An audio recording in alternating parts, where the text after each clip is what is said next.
किशमिश के बाजार में पिछले एक महीने में ऐसी गिरावट आई है कि कई लोगों को यकीन ही नहीं हो रहा। जो माल 400 से 420 बिक रहा था, आज वही 310 से 330 रुपए के आसपास आ गया है। आखिर ऐसा क्या हुआ कि किशमिश का बाजार अचानक नरम पड़ गया?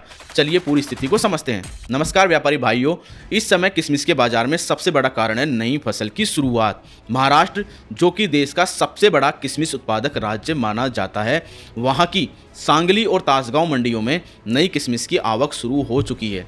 जब भी बाजार में नई फसल आती है तो सप्लाई अचानक बढ़ जाती है और इसका सीधा असर कीमतों पर दिखाई देता है। यही इस समय किशमिश के बाजार में देखने को मिल रहा है। पिछले करीब एक महीने के अंदर किशमिश के भाव लगभग 100 रुपये प्रति किलो तक नीचे आ चुके हैं। जहां फरवरी की शुरुआत में भाव 400 रुपये से 420 रुपये प्रति किलो के आसपास थे, वहीं अब सांगली और तासगांव मंडियों में नई किशमिश लगभग 300 से 320 रुपये प्रति किलो के स्तर पर कारोबार कर रही है। अब बात करते हैं आवक की। व्यापार से जुड़े लोगों के अनुसार अभी इन मंडियों में रोजाना लगभग 40 मोटर के आसपास माल की आवक हो रही है और जैसे जैसे फसल पूरी तरह बाजार में आएगी, यह आवक और बढ़ सकती है। अगर सप्लाई इसी तरह बढ़ती रही तो आने वाले समय में बाजार पर और दबाव बन सकता है। अब उत्पादन का अनुमान भी अच्छे से समझ लीजिए। व्यापारियों के मुताबिक इस साल महाराष्ट्र के अंदर करीब 17,000 से 18,000 कार्ट किशमिश का उत्पादन होने का अनुमान है।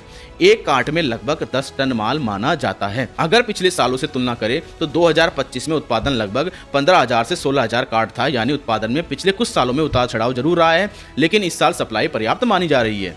अब बात करते हैं निर्यात की। पिछले सीजन में जब किशमिश के भाव काफी ऊंचे थे तो इसका असर अंतर्राष्ट्रीय बाजार पर भी पड़ा। रिपोर्ट के अनुसार अप्रैल से दिसंबर 2025 के बीच केवल करीब 6300 टन किशमिश का निर्यात हुआ, जबकि इससे पहले 2024-25 में लगभग 46,000 टन था। यानी साफ है कि जब घरेलू बाजार में कीमतें बहुत ज़्यादा बढ़ती है तो अंतर्राष्ट्रीय बाजार में हमारी प्रतिस्पर्धा कम हो जाती है। तो व्यापारी भाइयों, फिलहाल किशमिश बाजार में नई फसल की बढ़ती आवक और सप्लाई बढ़ने की उम्मीद, इन दोनों कारणों से भावों पर दबाव बना हुआ है। अगर मौसम अनुकूल रहा तो आने वाले समय में कीमतें 280 रुपये प्रति किलो के स्तर तक भी आ सकती है।